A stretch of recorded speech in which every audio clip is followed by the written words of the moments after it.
सिर काट दो चल जाएगा, लेकिन अगर बच्चे को कोई कुछ कहता है तो बाप को कभी बर्दाश्त नहीं होता। बाप का सिर काट दो कोई बड़ी बात नहीं है, लेकिन अगर बच्चे के ऊपर कुछ आ गया तो फिर बाप को बर्दाश्त नहीं होता। सोमिल को भी बर्दाश्त नहीं हुआ। एक छोटी सी गाय होती है, उस गाय का छोटा सा बछिया या बछड़ा होता है, कोई उसको हाथ तो लगा दे, हाथ लगा करके देखे, गाय अपनी पैनी सींग पेट में घुसा देगी कि हमारी बछिया है, अभी पैदा हुई है। सिर्फ घर का व्यक्ति तो हाथ लगा सकता है, क्योंकि घर के व्यक्ति के ऊपर भरोसा है कि घर का व्यक्ति है, गाय जानती है कि इसके साथ हम रोज खाते हैं, पीते हैं, दूध देते हैं, वो उठा ले तो कोई बात नहीं, लेकिन बाहर का व्यक्ति आकर के और बछड़े को हाथ लगा के दिखाए, गाय की बड़ी बड़ी सींगे आदमी के पेट के अंदर घुस जाएगी। क्यों? बच्चे में बाप के प्राण बसते हैं, मां के प्राण बसते हैं बच्चे में, लेकिन बच्चा ये बात समझता नहीं है। सोमिल ब्राह्मण के मन के अंदर का वो दर्द था कि जब तुमको दीक्षा लेनी थी तो मेरी बेटी से शादी क्यों की? शादी की, अब ना मैंने अपनी बेटी का दाम्पत्य सुख देखा, ना मैंने अपनी बच्ची की संतानें देखी, और इसने दीक्षा ले ली है, मेरी बेटी का क्या होगा? संतति में प्राण बसते हैं बच्चों, जिन बच्चों को ये लगता है कि हमारे माँ बाप हमको चिल्लाते हैं, डांटते हैं, डपटते हैं, क्रोध करते हैं। मैं दुनिया के हर बच्चों से कहना चाहता हूं, कभी माता पिता का दर्द देखो। वो तुम्हारे लिए जीते हैं, तुम्हारे लिए कमाते हैं, तुम्हारे लिए झूठ बोलते हैं, तुम्हारे लिए दुनिया में एक स्टेटस खड़ा करते हैं। उन सब के पीछे माता पिता के मन के अंदर का भाव रहता है, मेरे बच्चे को सब मिलना चाहिए। संतति में बाप का प्राण बसता है। कोई दुश्मन सामने दिखाई दे तो पिता तो उसकी गर्दन उतार दे कि तुमने हमारे बच्चे को कुछ कहा, तुमने हमारे बच्चे के साथ कुछ गलत किया तो अच्छा नहीं होगा। पिता को तकलीफ कब होती है कि हमारा बच्चा बर्बाद भी हो रहा होता है और दुश्मन भी सामने दिखाई नहीं देता। बच्चे को आदत लग गई सिगरेट पीने की, तंबाकू खाने की, शराब पीने की, ड्रग्स पीने की, बच्चे को आदत लग गई लेट नाइट पार्टी करने की, बच्चे को आदत पड़ गई स्पर्शन इंद्रिय संबंधी काम भोग की कथाएं करने की। छोटी उम्र में हर चीज की एक उम्र होती है, और उम्र होने के साथ साथ हर चीज हर उम्र में सबको मिलती है। जब तक आपकी दोस्तों की भी कंपनियां नहीं होंगी, थोड़ा बहुत पाप को देखना छूना कोई बुरा नहीं है, लेकिन कुछ लोग ऐसे होते हैं कि कंपनी जो होती है फ्रेंड्स की, वो बच्चों की पूरी जिंदगी बर्बाद कर देती है। किसी अपोजिट सेक्स वाले से बात करना, मिलना, एक एज फैक्टर होता है। उस एज फैक्टर में 15, 16, 17 साल का जब बच्चा होता है, उसको इन सब चीजों में बड़ा आकर्षण लगता है, क्योंकि वो यथार्थ को नहीं समझता। बुद्धि जाना सरल बात है, लेकिन कई बार कंपनियां ऐसी होती हैं कि आपके घर की जवान बेटियों को या फिर जवान लड़के को, दोनों को बर्बाद कर देती हैं। छूना अच्छी बात थी, लेकिन बर्बाद हो जाना बहुत बुरी बात थी। उस वक्त कभी सोचो, जो बच्चे ड्रग्स एडिक्शन में फंसे रहते हैं, जिन बच्चों को बहुत ज़्यादा हाइपर शराब पीने की आदत हो जाती है, वल्गर कंटेंट देखने की आदत हो जाती है, एंड्रॉयड में घुसे रहने की आदत हो जाती है, और जो माता पिता से बहुत बेहूदे तरीके से घर के अंदर बात करते हैं। पापा का पैसा भी लेते हो, पापा से मोबाइल रिचार्ज भी कराते हो, पापा से पेट्रोल भी लेते हो, पापा से गाड़ी भी लेते हो, पापा से बुरा भी कहते हो, और एक ही घर में रहते हो। इस बात को हमेशा ध्यान रखना कि संतति में पिता के प्राण बसते हैं।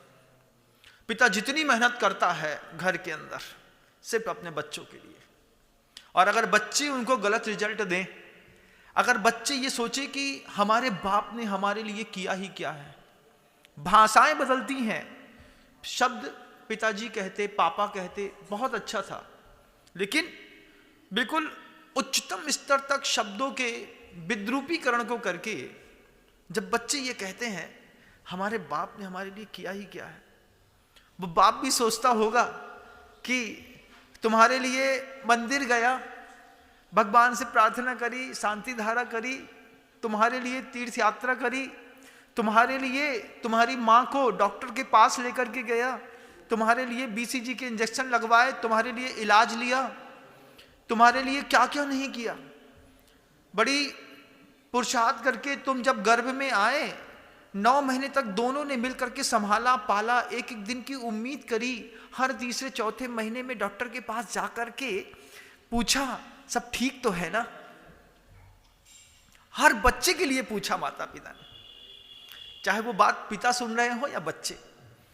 हर 3 महीने में 4 महीने में डॉक्टर के पास जा जाकर के पूछा, डॉक्टर साहब सब ठीक तो है ना, पैसा जितना भी खर्चा हो जाए उसकी चिंता नहीं है, बच्चा अच्छा होना चाहिए। हाँ हाँ सब ठीक है। जब हम कॉन्फिडेंट रहे इस बात को कि हमारे बच्चे को कोई प्रॉब्लम नहीं है, हमारी उम्मीदों का सूर्य रोज उगा। 9 महीने तक लगातार अदृश्य को प्यार किया, माता ने भी और पिता ने भी। 9 महीने बाद जब हाथ में बच्चा आया तो बिना किसी भेदभाव के, तुम सांवले पैदा हुए, तुम काले पैदा हुए, तुम गोरे पैदा हुए, तुम्हारी एक आंख गलत पैदा हो गई, तुम्हारा कान बड़ा पैदा हो गया, तुम्हारे एक हाथ से तुम बाई बर्थ नहीं रहे, इससे माता पिता को कोई फर्क नहीं पड़ा। तुम्हारी पहली मुस्कुराहट में माता पिता ने अपनी छाती का सब कुछ दिया, सब किया है। हमारे पिता ने हमारे लिए किया है और आपके पिता ने आपके लिए किया है। लेकिन वो बात कि जब सब पता होता है, दोस्तों के बारे में पता होता है तो पिता बचा लेता है, लेकिन जब अदृश्य शत्रु रहते हैं, पता नहीं कहां से शराब पीना सीख गया बच्चा। महाराज स्कूल में MBA CA CFA तो करना नहीं चाहता है, बड़ी बड़ी यूनिवर्सिटियों में पिता ने अपनी मेहनत का पैसा देकर के एडमिशन कराया। एडमिशन कराने के बाद बच्चा बोलता है मुझे नहीं पढ़ना, हम घर में ठीक हैं। पिता बोलते हैं जिंदगी बहुत स्ट्रगल वाली है, अच्छा पढ़ लोगे तो आगे चल के अच्छा गढ़ लोगे, और नहीं तो जो गढ़ हमने बनाया है ये भी बिना पढ़ाई के ये सब टूट करके नाश हो जाएगा। मैं जहां पर बैठा हूं ये मोहनगढ़ छोटा सा गांव है, एक राजा मान सिंह का बगल में किला है। मैं किला देखने गया, आप भी किला देख रहे होंगे, स्क्रीन भी हो सकता है आपको दिख रहा हो, पूरा खंडहर हो गया। क्यों? किला खंडहर सिर्फ इसलिए हो गया कि गढ़ने वालों ने गढ़ तो दिया लेकिन बढ़ाने वाले बढ़ा नहीं पाए। पिता संतति से कहता है बेटा पढ़ ले, बच्चा पिता से कहता है तुमने नहीं पढ़ा, तीर मार लिया ना, हम भी बिना पढ़े तीर मार लेंगे। सबका पुण्य का एक जैसा होता है क्या? हर 10 साल में जनरेशन, सिस्टम और समाज एक जैसी होती है? बदलती है। बदलती हुई समाज में जवान बच्चों को अपने जीवन में रफ्तार बनाए रखने के लिए पढ़ाई बहुत जरूरी है। और बहुत सारे बच्चे ये कहते हैं, घर के अंदर आर्गू करते हैं, आर्गूमेंट्स करते हैं कि दादाजी नहीं पढ़े थे, इतनी बड़ी संपत्ति है, पापा 12वीं तक पढ़े थे, पापा ने इतना पैसा कमा लिया, तो अगर तुम्हारे पिता और दादा नहीं पढ़े थे तो ये लौकिक पढ़ाई नहीं पढ़े थे, लेकिन और भी बहुत कुछ तुम्हारे दादा और पिता को आता था जो ना तुमको आता है ना तुम्हारी जनरेशन को मिल पाएगा। इन सब चीजों के लिए एजुकेशन बहुत जरूरी है बच्चों।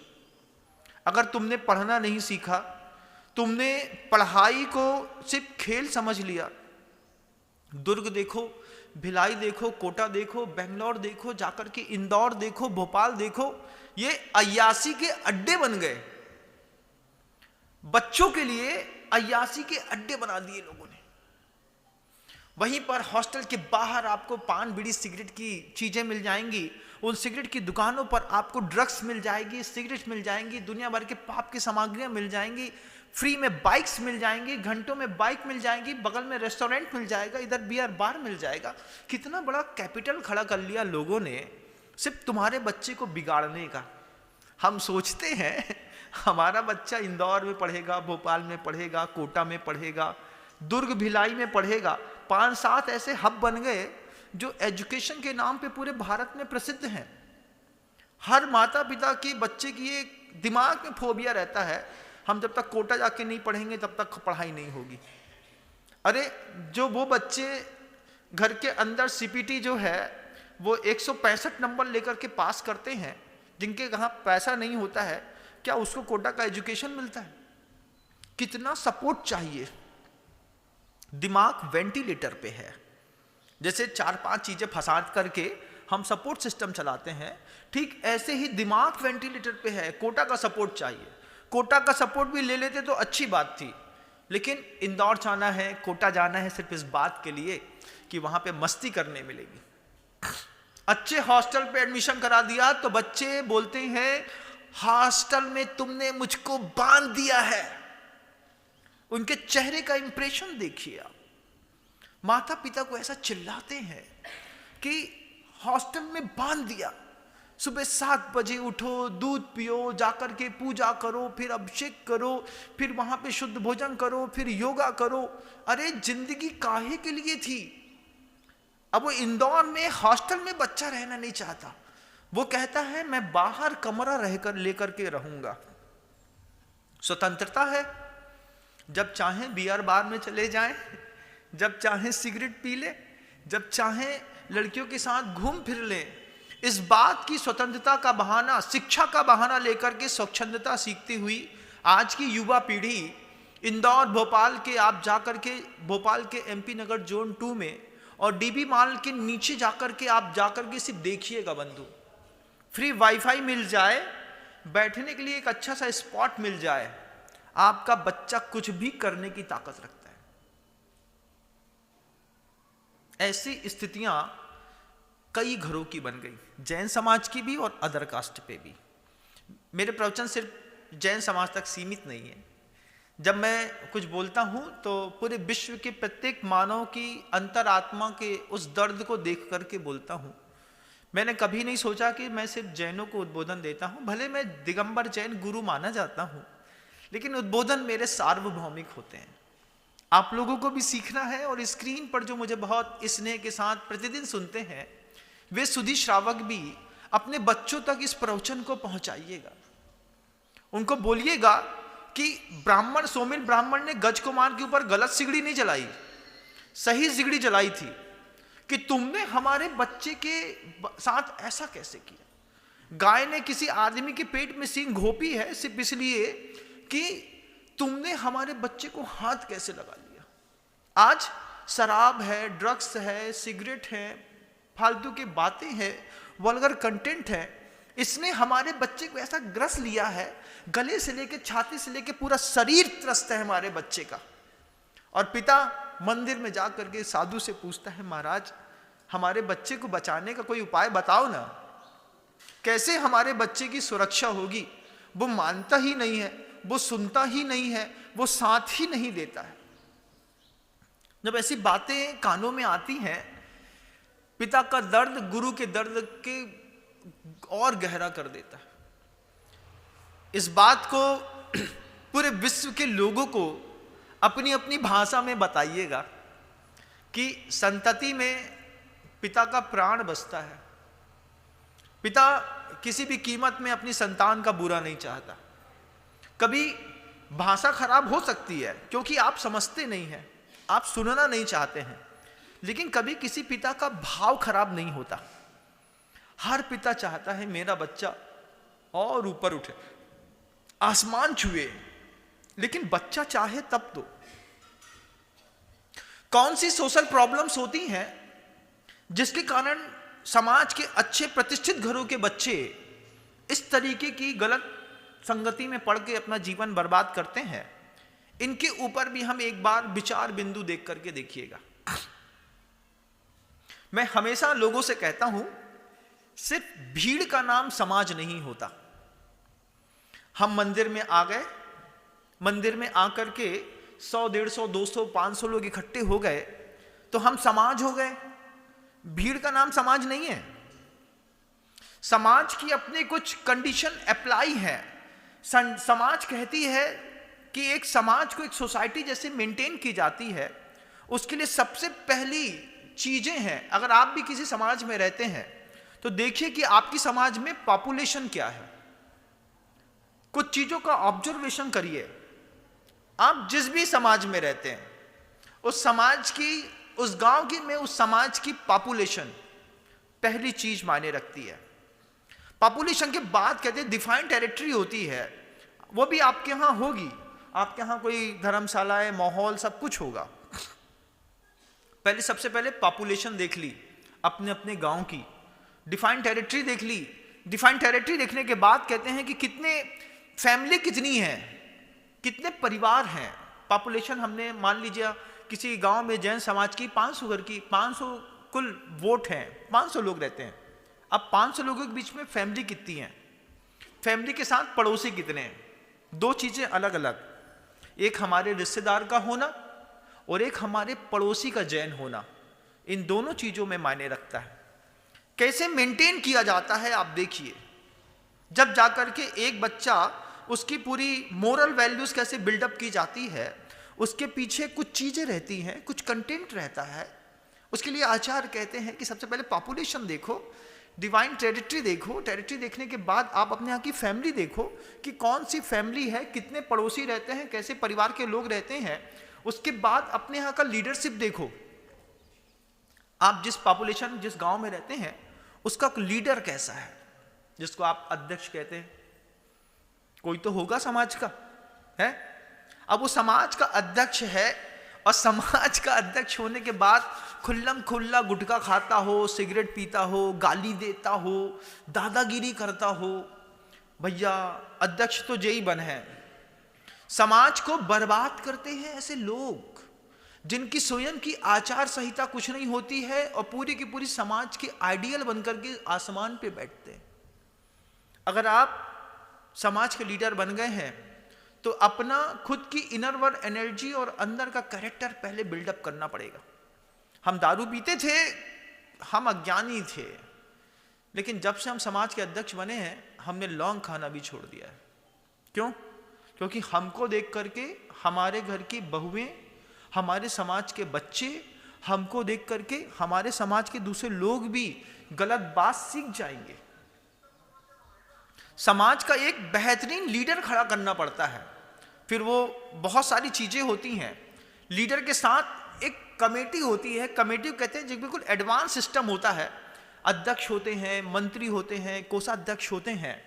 इन सब के बीच में वो पूरी पॉपुलेशन, वो पूरी कम्युनिटी, पूरी सोसाइटी, सारे आपस के लोग एक दूसरे से जुड़ करके जब हम एक अच्छा अध्यक्ष, मंत्री, कोषाध्यक्ष खड़ा करते हैं, फिर समाज को, एक संगठन को एक शेप मिलता है। जैसे छोटा सा बच्चा पैदा होने के बाद माँ उसके सिर को रोज थोड़ा थोड़ा दबाती है। दबाने से क्या होता है कि छोटे से बच्चे होते हैं, धीरे धीरे दबाने से उसको शेप लेते जाते हैं। कभी बच्चे का माथा बड़ा होता है, धीरे धीरे दबा करके वैयावृत्ति करते हुए उसको शेप दे करके उसके गोल दे देते हैं। देते हैं कि नहीं जैन साहब? देते हैं। ऐसा होता है। ऐसे ही समाज का प्रत्येक व्यक्ति एक दूसरे को देख करके एक दूसरे को शेप में डालता है। शेप पे डालने के बाद जिंदगी अपने उठाव पे आती है।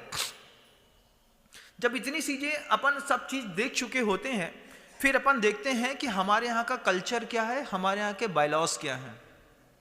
उन कल्चर और बायलॉज के लिए जब आपके पास डिफाइंड टेरिटरी होती है, उस डिफाइंड टेरिटरी में जा करके बैठ करके हम अपने कल्चर को देखते हैं। भैया हमने सुना है अपन लोग ऐसा नहीं करें। समाज की एक मीटिंग शनिवार को, रविवार को, सोमवार को शाम को एक भजन कीर्तन का बुलवा हो जाता है। शाम को 7:30 बजे हमारी समाज का नियम है कि हम लोग 7 बजे भक्तामृत स्तोत्र का पाठ पूरी समाज के लोग मिलके करते हैं। ये समाज का एक आवश्यक नियम। जैसे शुक्रवार को किसी दुकानें बंद रहती हैं, कहीं हिंदू बाहुल्य रहता है तो वहां पे मंगलवार को दुकानें बंद रहती हैं। कभी कहीं क्रिश्चियन बाहुल्य रहता है तो वो फ्राइडे को कहीं बंद करके कुछ और काम करते हैं। एक कैरेक्टर, एक बायलॉज आपकी पूरे के पूरे शहर में, नगरों में, आपकी कॉलोनियों में होना चाहिए कि मंगलवार के दिन, सोमवार के दिन, गुरुवार के दिन आप चॉइस कर लीजिए, आपकी जो भी इच्छा है, आपको जिस दिन कंफर्टेबल रहता है, शाम के समय का एक रूल्स बनाइए। उस रूल्स बना के बोलिए कि हमारे समाज में 100 लोग रहते हैं, मंगलवार के दिन शाम को 7 बजे पूरे के पूरे लोगों को एक साथ आकर के मंदिर जी में भक्तामर स्तोत्र का पाठ करना है। चाहे वो जवान बेटियां होंगी, बूढ़ी महिलाएं होंगी, पुरुष होंगे, वृद्ध होंगे, कोई भी होंगे। और फिर अध्यक्ष और मंत्री, कोषाध्यक्ष इत्यादि जो होते हैं, उनके पास इतनी तो सामर्थ्य, इतनी ताकत और इतनी छूट मिलनी चाहिए कि वो समाज के बीच में बैठ करके, जैसे गुरु बैठ करके आपको समझा रहा है, ऐसे समाज के व्यक्ति जब समाज के व्यक्ति को समझाएगा कि देखो माहौल खराब चल रहा है, फलाने समाज की एक लड़की को अगवा कर लिया गया, फलाने समाज का एक लड़की यहाँ पे इस घर में जाकर के भग गई, इनके घर में ऐसा हो रहा है। सामाजिक चर्चा समाज के बीच में बैठ करके करी और उसमें कुछ रूल्स बना दिए, जिसको आप लोग बायलॉज कहते हैं। हमारी समाज में ऐसा होता है, आप लोग समझ लीजिए। एक बार स्ट्रिक्टली रूल्स बना करके जवान बच्चों को एक बार कान में दे दिया, तो बच्चे कहीं बाहर भी पाप कर रहे होंगे, तुमको समाज का भय पैदा होता है। इससे समाज के छोटे छोटे बच्चों का कैरेक्टर मेंटेन रहता है। एक लगाम तो चाहिए ना। अगर किसी की लड़की ने फलानी जात में शादी करी तो उसको समाज से पत्ता कट। एक बार हमने 15, 17, 18, 20, 22, 24, 26 साल के जवान बच्चों के बीच में, पूरी समाज के बीच में ये बात कह दिया, उनके यहाँ का हुक्का पानी नहीं होगा, उनके घर में मिट्टी में कोई बैठने नहीं जाएगा, कोई मिट्टी नहीं उठाएगा, कोई उनकी शादी का खाएगा नहीं। एक बार बोल के देखना पड़ता है। देखिए, जब बोलेंगे, देखेंगे, करेंगे, तब जा करके ये समाज के जो बच्चे हैं, जो बहक रहे हैं, अदृश्य शत्रु है, दिखाई दे रहा होता तो बाप तो गला पकड़ लेता, लेकिन दिखाई नहीं दे रहा है तो क्या करेगा। उस वक्त समाज की एक जवाबदारी बनती है कि पूरी समाज के लोगों को एक साथ खड़ा करके इस तरीके के अनुशासन संविधान संहिता को वाचन करके बता दिया। हर हफ्ते में एक बार उस बात को रिवीजन करा दिया। महीने में एक बार पूरी की पूरी सोसाइटी की मीटिंग लेकर के बैठ करके उनको समझा दिया, स्ट्रिक्टली कर दिया। एक भी समाज बर्बाद नहीं होगी। हम छोटे समुदाय के बड़े लोग हैं। कौन है? हमारा समुदाय छोटा है पूरे विश्व में, जैन समाज का, लेकिन छोटे समुदाय के हम बड़े लोग हैं। हमारे पास आर्थिक संपन्नता बहुत है। कितनी है? बोले इतनी है कि कोई अंदाजा भी नहीं लगा सकता। जैसे राजा महाराजा सारे मर गए और मर करके सबके सब जैन बन गए, तो उनकी रहीसी जैन में आज भी घुसी हुई है। हमारी छोटे समुदाय के बड़े लोग और कई जगह बड़े समुदाय के छोटे लोग। अब छोटे समुदाय का जब बड़ा आदमी बड़े समुदाय के छोटे आदमी की बराबर की सोच रखेगा, बड़े समुदाय के छोटे बच्चे किसी इंजीनियरिंग की कोर्स करके वो पैसा कमाना चाहते हैं, क्योंकि उनका समुदाय बड़ा है, उनके पास पैसा कम है, उसका इंजीनियर बनना जायज है। लेकिन हम छोटे समुदाय के बड़े लोग हैं, हमारे पिता का इतना बड़ा फेमस बिजनेस है, हमको इंजीनियरिंग करने की जरूरत नहीं है। पिता का पैतृक व्यवसाय भी संभालेंगे तो आसमान कर देंगे पिता के व्यवसाय को। ये सारी चीजें हमको सिखानी पड़ती है, बतानी पड़ती है। आचार्य कहते हैं अपनी पूरी सोसाइटी को मेंटेन करने के लिए समाज प्रॉपर एक जगह जाकर के चंदा देती है। चंदा से अपनी पूरी समाज में मिलकर के एक स्कूल या एकेडमी खोलनी पड़ती है। मुसलमानों में देखिएगा मदरसे खोल लेते हैं, जरा जरा सी बात पे उनका बोर्ड का बायलॉज बना लेते हैं, वहीं पे पहली से लेकर के 8वीं 10वीं 12वीं तक पढ़ा देते हैं। हमको हमारा बच्चा पढ़ाना है, जैन समाज का बच्चा पढ़ाना है, हम क्रिश्चियन स्कूल में भेज रहे हैं। हमसे बड़ा मूर्ख कौन होगा? अरे जब हमारा वर्चस्व है, जब हमारे पास मंदिर के नाम पे जमीनें हैं, प्रॉपर्टियां हैं, बिल्डिंग स्ट्रक्चर खड़ा करना है। एक बिल्डिंग स्ट्रक्चर 1.5 करोड़ रुपए का खड़ा कर लिया, समाज का पैसा दान में लेकर के, अपनी समाज के अच्छे शिक्षक रख लिए वहां पर, एक MP बोर्ड का, UP बोर्ड का, CS बोर्ड का, या फिर आप CBSE का, किसी का भी आपने एक कोई बोर्ड का सहारा ले लिया, अपने बच्चों को अपने कॉन्स्टिट्यूशन के हिसाब से पढ़ाया। वे 25 दिसंबर को छुट्टी देते हैं 2 जनवरी तक, किस चीज की? भैया अभी जो है ना वो क्या चल रहा है, क्रिसमस की छुट्टी मिल रही है और पर्यूषण पर्व में चला करके वो परीक्षा लेते हैं। क्यों? क्योंकि पीछे की स्कूल एजुकेशन के बीच की पॉलिसी है कि किसी भी कीमत में दूसरा धर्म नहीं बढ़ेगा। तो पर्यूषण पर्व के दिनों पे वो परीक्षा लेते हैं। हम पर्यूषण पर्व के दिन अपने बच्चे को 10 दिन की छुट्टी देंगे। हमारी स्कूल है, गांव गांव में जितनी समाजें हैं इनको अपनी स्कूल या एकेडमी खड़ी करनी पड़ती है। वहीं से आचार्य विद्यासागर महाविद्यालय बना लिया, आचार्य विद्यासागर जी विद्यालय बना लिया, भगवान महावीर के नाम पे बना लिया, आदिनाथ के नाम पे बना लिया, 24 तीर्थंकर के नाम पे बना लिया। आप जिस गुरु से स्नेह करते हैं, किसी भी संघ का गुरु हो उसके नाम पे बना लिया, एक एकेडमी बना ली, एक स्कूल खोल लिया। 100 घर की समाज थी, 500 घर की समाज थी, 500 बोर्ड थे, कुल 500 मेंबर्स थे। 500 मेंबर्स में से 50 बच्चों के लिए हमने एक बार स्कूल खोला। एक बार बिल्डिंग स्ट्रक्चर पे एक बार इन्वेस्टमेंट होता है बंधुओं। एक बार इन्वेस्टमेंट करने के बाद हम अपने बच्चों को तो जैन धर्म की शिक्षा देंगे ही, दूसरी समाज के लोगों को भी उसमें अहिंसा का पाठ पढ़ाएंगे। जैसे दूसरी समाज के लोग अपनी स्कूलों में हमको हिंसा का पाठ पढ़ाने लगे। क्रिश्चियन माइनॉरिटी में जाकर के क्या भगवान है जो शराब पीता है? जिसका भगवान दारू पीता है, जिसके भगवान को दारू चढ़ाई जाती है, उसके धर्मायतनों में जाकर के हम शिक्षा लेकर के आ रहे हैं। हमारा बच्चा खाक सीखेगा। हमारा बच्चा ड्रग्स पीता है, शराब पीता है, उसको शराब को सहज किसने किया? टीचर है, वहीं पर वाइन सेलिब्रेशन कर रही है अपने स्टाफ रूम पे बैठ करके। आज शुक्रवार है, शुक्रवार के दिन 4 क्रिश्चियन टीचर मिल गए, उनको कौवे का मांस खाना है, उनको जो है मांसाहारी भोज पदार्थ खाने हैं, उनको शराब पीनी है। जब शिक्षक की आचार संहिता में मांस और शराब है, वो हमारे बच्चे को अहिंसा क्या खाक सिखाएगा? हम अपने बच्चे को बड़ी बड़ी स्कूलों में, कॉन्वेंट स्कूलों में बेच रहे हैं। हमारी मंदिरों में पैसा पड़ा पड़ा सड़ गया। सड़े हुए पैसे को उठा नहीं पाए, उपयोग नहीं कर पाए, जबकि हमको अपनी पूरी समाज को डेवलप करने के लिए अच्छे स्कूल खोलने चाहिए थे। हमको अपनी समाज को डेवलप करने के लिए एकेडमी खोलनी चाहिए थी। हमने छोटी सी पाठशाला खोल दी शाम के 7 बजे की। शाम को 7 बजे पाठशाला आने भैया, पाठशाला में पढ़ाई हो धर्म की।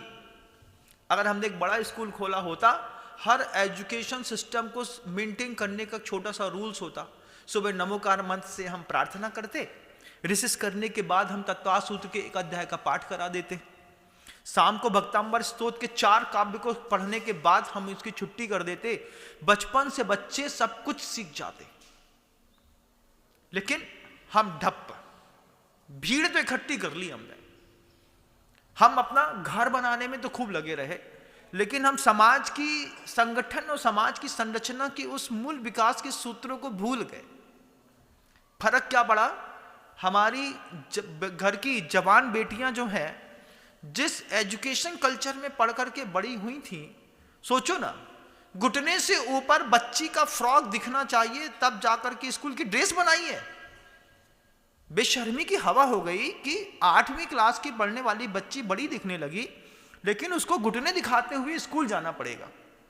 शॉर्ट्स पहन करके ही स्कूल जाएगी बच्ची। हम उस बात के लिए किसी बहन को, बच्चे के लिए कुछ टोक नहीं रहे हैं, लेकिन स्कूल का रूल्स है। अब ऐसा रूल्स है तो फिर वैल्गैरिटी क्या आसमान नहीं होगी? अदृश्य शत्रु हैं हम खूब पैसा कमाते हैं, मंदिरों में व्यवस्थित दान नहीं देते। मंदिरों में दान देते हैं तो मंदिरों में आज भी बैंकों में हजारों करोड़ रुपए पड़े हुए हैं, सड़ गए। महाराज का बताएं, पैसा पड़े, अब पहले के पैसा को उपयोग नहीं कर पा रहे, अब जो नई बोली ले ली, नई बोली का क्या करेंगे? मंदिर नहीं बना पा रहे हो तो स्कूल बना दो, अपनी समाज संभालो, घर का एक एक बच्चा संभालो। एकेडमी का बच्चा जब जाकर के स्कूल एजुकेशन को पढ़ेगा, आपकी समाज आसमान हो जाएगी। जबलपुर है, नागपुर है, इंदौर है, भोपाल है, दुनिया में कितनी बड़ी बड़ी समाजें हैं। अशोकनगर है, गुना है, सिरोंज है, मुंगावली है। महाराष्ट्र में जाकर के देखिए, दर्द है। महाराष्ट्र में 1200 घर की समाजें हैं। जैन समाज का आदमी होकर के दूसरे के खेत में गन्ना काट के जीवन जी रहा है। हमारे पास तो पैसा इफरात पड़ा है, लेकिन उनको संभालने वाला कोई नहीं। जो जैन धर्म के लिए जान देने तैयार हैं, उनके लिए हमको धन देने की तैयारी करनी पड़ेगी। या तो आप संभालिए, या तो ये जवाबदारी मैंने ली है तो मेरा सहयोग करिए। लेकिन मैं आप सबसे कहना चाहता हूं कि एक स्ट्रक्चर को खड़ा करना है। संतति में अगर पिता के प्राण बसते हैं तो पिता के पुरुषार्थ से अर्जित किए हुए धन का तब तक हम इस तरीके से उपयोग नहीं करेंगे, हमको इतिहास कभी माफ नहीं करेगा। बच्चा पूछेगा कि हमारे पिता ने क्या किया। पहले जब दिखाया जाता था, भैया यहां पर एक स्कूल चलता था, मर क्यों गया? मर तो इसलिए गया महाराज कि क्रिश्चियन स्कूल हावी हो गए, तो जैन धर्म के स्कूल खुले थे तो वे स्कूल सब बंद हो गए। बुजुर्ग बहुत समझदार थे, खेत खड़ा रहता था, मरने से पहले भैया 5 एकड़ की जमीन है जो हमने मंदिर को दान दी, मंदिर को जोन लगे सो कर ले। अब मंदिर वहां पर जाकर के स्कूल खोल ले, मंदिर की आय का साधन भी बनेगा, बच्चे अहिंसा भी सीखेंगे, हमारे बच्चे मेंटेन रहेंगे। भाई हमको अपना घर मेंटेन करना है। समाज, अध्यक्ष, मंत्री, कोषाध्यक्ष, कम्युनिटी, बायलॉज, कैटलॉग, इन सब चीजों की वैल्यू, मोरल वैल्यू सब खत्म। सिर्फ आदमी अपनी दुकान खोलता है, अपना पैसा कमाता है और चूना तमाकू की पुड़िया लेकर के पट्टी में बैठ करके मंदिर में के लिए राजनीति करता है। ऐसा नहीं होगा, अरे ऐसो कैसे हो जाए। दान देना नहीं है और ज्ञान देने के लिए आ गए। हम हमेशा कहते हैं जो दान दे वो ज्ञान दे, जो दान न दे वो ज्ञान की बातें भी न करे। कितना ही बड़ा ज्ञानी क्यों ना हो, अपने घर में चुपचाप बैठे फिर ये बोले कि महाराज आप जिसो के हो सो सब सही है। काय दान हमें देने नहीं आ और हम चाहते हैं कि 15 करोड़ रुपया को मंदिर बन जाए। ठीक है क्या? वो कोई ऊपर से कोई टपकता है क्या? आपको खुद करना पड़ता है। जिनको अपनी जवाबदारियां पता है वे तो चुपचाप आकर के बोरियां भर करके दे जाते हैं, और जिनको जवाबदारियां पता होने के बावजूद अकर्मण्यता है या लोभ है, ऐसे लोग फंसे रहते हैं। सिर्फ इतना ही नहीं रहता, उसके बाद कहते हैं व्यवसायिक संभावनाएं भी एक समाज के स्ट्रक्चर को खड़ा करने के लिए देखा जाता है कि क्या व्यावसायिक संभावनाएं हैं हमारे यहाँ, हम किस तरीके से अपना काम करते हैं, हम दुकान चलाते हैं, हम इंडस्ट्री चलाते हैं, हम कितने पैसे वाले हैं। हम जितने भी पैसे वाले, उस पैसे वाले के हिसाब से चैरिटी करनी पड़ती है। हर बड़े बड़े जितने भी इंडस्ट्रिस्ट हैं वे सब चैरिटी के मामले में भी महारथी हैं।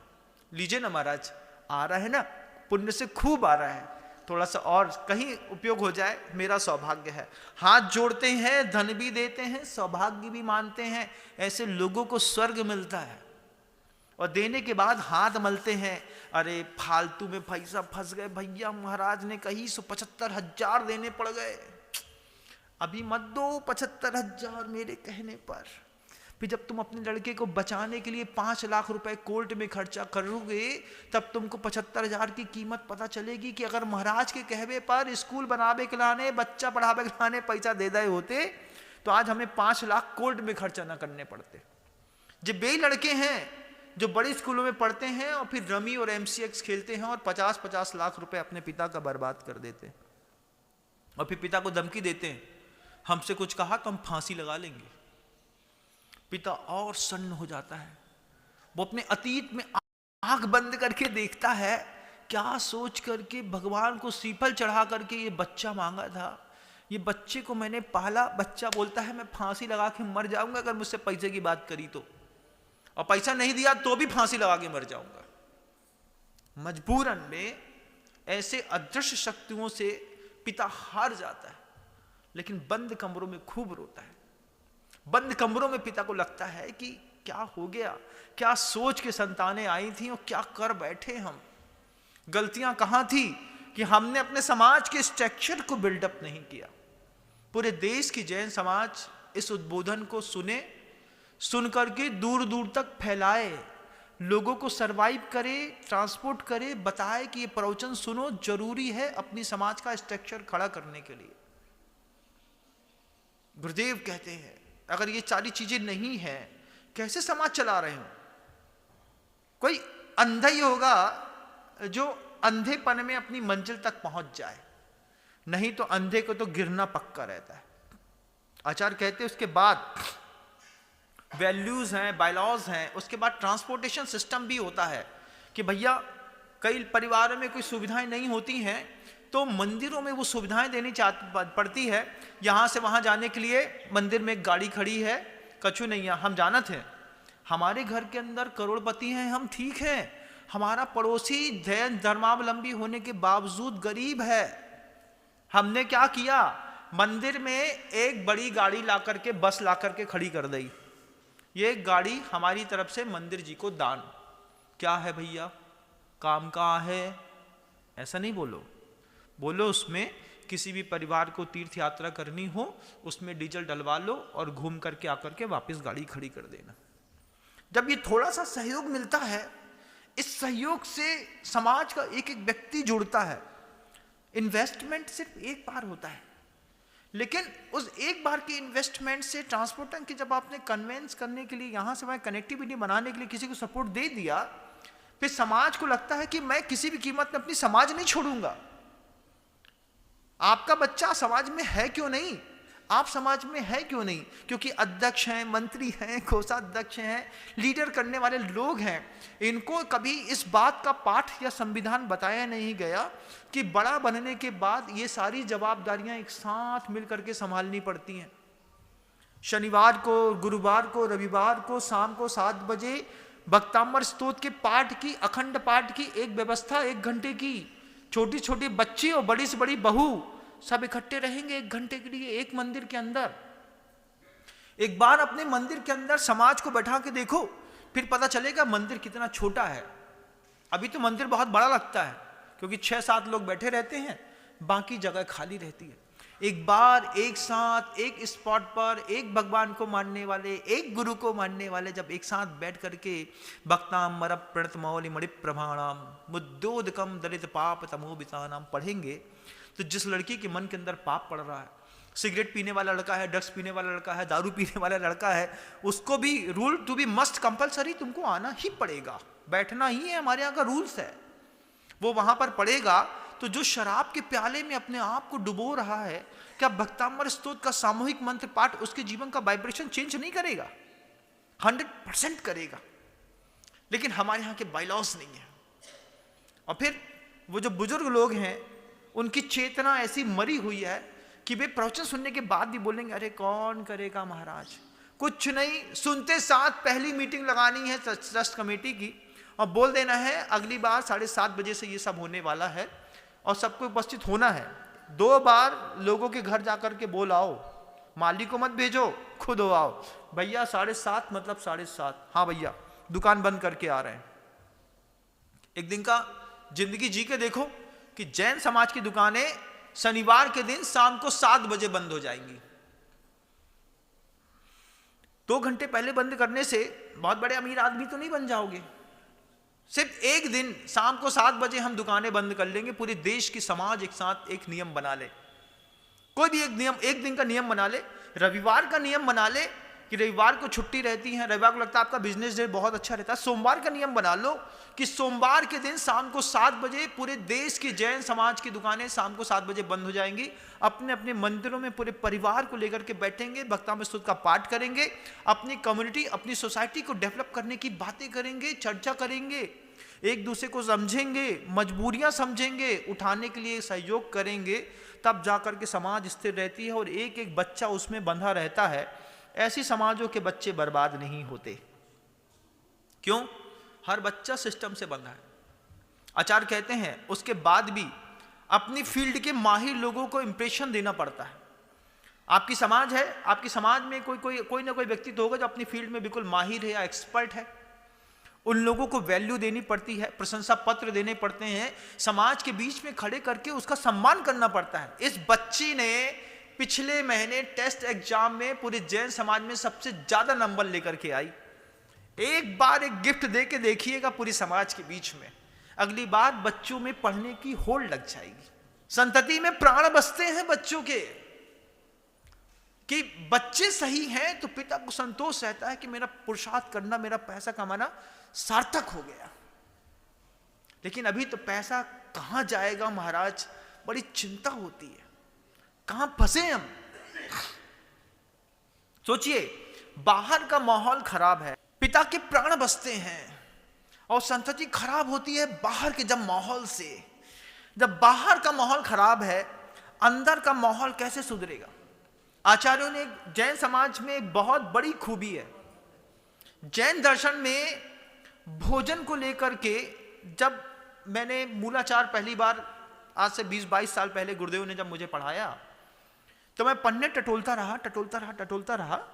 मूलाचार में सबसे बड़ा चैप्टर है भिक्षाचर्या का। क्या खाना, कैसे खाना, कब खाना, कितना खाना, किसके हाथ का खाना, खाने की भोजन को लेकर के कितनी बातें थी। मैं सोचता रहा, मोक्ष जाने के लिए भोजन की इतनी चर्चा, मोक्ष मार्ग को प्रशस्त करने के लिए भोजन को लेकर के इतना संवाद, वो भी छोटा मोटा व्यक्ति होता तो ठीक थी। गौतम गणधर, आचार्य वट्टिकेर स्वामी जैसे महान लोग, मूलाचार जैसे ग्रंथ में सबसे बड़ा चैप्टर भोजन का। उस भोजन के पीछे का जब रीजन मैंने पूज्य गुरुदेव से पूछा कि गुरुदेव इतना बड़ा चैप्टर भोजन को लेकर के क्यों लिखा, गुरुदेव ने बड़ी अच्छी बात कही। देखो, अपने यहां सचित्त भोजन नहीं होता, अचित्त भोजन करते हैं। जिनके घरों में सचित्त भोजन होता है, उनकी विचार शक्ति में और अचित्त भोजन करने वाले विचार लोगों की विचार शक्ति में जमीन आसमान का अंतर होता है। पूछा कैसे? गुरुदेव समझाते हैं कितने मीठे शब्दों में। देखो, निगोदिया जो राशि होती है, उस निगोदिया राशि की लेस्या कौन सी होती है? परम कृष्ण लेस्या। भाव कलंक सुपौरा निगोद वासम नमुच्चंती। निगोदा जीव निगोद राशि को क्यों नहीं छोड़ पाते? कि भाव कलंक की इतनी प्रचुरता होती है, निगोद वासम नमुच्चंती, वो निगोद का वास नहीं छोड़ पाते। परम कृष्ण लेस्या का धारी कोई जीव है, निगोद की राशि है, सचित्त भोजन किया, अनछने पानी के बने भोजन से वो वहीं पर मर गया। अनछने पानी का प्रयोग किया तो वो सारे के सारे आपके पेट के अंदर पहुंच गए। अब बाहर से वातावरण का दुष्प्रभाव और अंदर से वे अनंत निगोदिया राशियों की परम कृष्ण लेस्या का जो वाइब्रेशन है, जब अंदर से भी डैमेज करेगा, बाहर से भी डैमेज करेगा कोई व्यक्ति, तो कैसे कोई व्यक्ति स्थिर रहेगा? जैन धर्मावलंबियों में जो व्रत संयम ग्रहण कर लेते हैं, वे हमेशा छने हुए और गर्म पानी का प्रयोग करते हैं। कई बार घर के अंदर देखिएगा, कुएं के पानी का भोजन बनाया, मान लीजिए आपने अष्टमी के दिन कुएं के पानी का शुद्ध भोजन का नियम ले लिया। शुद्ध गेहूं है, शुद्ध दाल है, शुद्ध छना हुआ कुएं का पानी है, लेकिन उसके बाद भी आप साधु को आहार नहीं दे सकते, रोटी नहीं खिला सकते। क्यों? महाराज, ठंडे पानी से गेहूं मतलब आटा उसन दिया। अब भोजन कराने वाले साधु का जो आटा साधु के लिए रोटी बनती है, उसको भी गर्म पानी करते हैं। पानी को गर्म करके फिर थोड़ा सा ठंडा करके उसकी मर्यादा बनी रहे, उसकी दी हुई रोटी और ठंडे पानी के उसने हुए आटे की रोटी में अंतर हो जाता है। वो कह देते हैं जो ठंडे पानी की रोटियां हैं जो महाराज को नहीं दे सकते। सब अच्छा था, कुएं का पानी, शुद्ध गेहूं, शुद्ध दाल होने के बावजूद साधु हमारे चौके से बाहर चला गया। सब अच्छा है महाराज, दे क्यों नहीं पाए? क्योंकि वस्तु सचित्त थी, अचित्त नहीं थी। अगर अचित्त जल से हमने वो दाल उसने मतलब आटा उसना होता तो हम रोटी भी दे पाते, दाल भी दे पाते, सब कर पाते। अब अंदर जाकर के शुद्ध सात्विक जब भोजन जाता है, वो गढ़ंत आलू, प्याज, लहसुन, ये चीजों में मतलब वे दुनिया के लोग जो जैन समाज के बच्चे होने के बावजूद भी आलू, प्याज, लहसुन खाते हैं। हम लोग कभी जब शहरों में, नगरों में जाना होता है, कभी मंदिर के बगल से किसी बड़िए की किसी के घर से आलू, प्याज, लहसुन की बास भी आती है तो सहन नहीं होती, कितना गंधा आ रहा है, और एक को उसी में मजा आ रहा है। क्या अंदर के वो जो कृष्ण लेस्याओं के परिणाम हैं, वो दाल में लहसुन भी मिलाएगा, प्याज भी मिलाएगा, फिर उसको मसकेगा, मसलेगा, फिर खाएगा। और इधर साधु को उसकी सिर्फ हवा की गंध भी आ गई तो उसका जी उछराता है, उसको लगता है अरे यार ये लहसुन की बास आ रही है, मैं सात्विक भोजन कैसे कर लूं। रहने रहने का प्रभाव पड़ गया। भोजन का प्रभाव भी आपके घर के अंदर आपके बच्चे को बर्बाद करने और आबाद करने में निमित्त बनता है। संकल्प करिए, संतानें बिगड़ रही हैं तो माता पिता संकल्प कर ले कि घर के अंदर आलू प्याज लहसुन नहीं खाएंगे, अनछने पानी का प्रयोग नहीं करेंगे, जीवन में चमत्कारिक परिवर्तन आते हैं। मैं बहुत कुछ कह गया, शब्दों को विराम देता हूं बंधुओं, लेकिन दिल मानता नहीं है।